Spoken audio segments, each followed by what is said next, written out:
This is the day of Arafah. It is the most blessed day of the year. Fasting this day is important.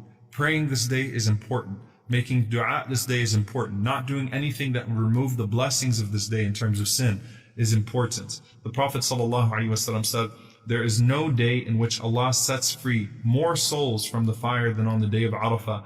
And on that day, Allah draws near to the earth and by way of exhibiting His pride, remarks to the angels, what is it that these servants of mine are asking me for, so that I may grant it to them.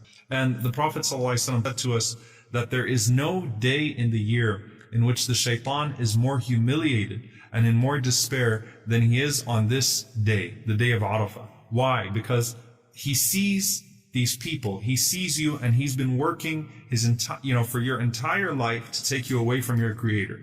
And then on this day, in these few hours, you call upon Allah, and Allah forgives you for all of your sins. Allah puts you back in good ranking and good standing. And all of His efforts to delude you and to take you astray are in vain. And He sees all of these people calling upon Allah subhanahu wa ta'ala, being forgiven, leaving His grasp into the mercy of Allah subhanahu wa ta'ala. And He feels completely humiliated. He sees the descent of the angels coming upon these people. And Allah subhanahu wa ta'ala hearing the reports of the angels and forgiving these people. Arafah is Hajj. It is the core of Hajj. And it has significance to all of us around the world.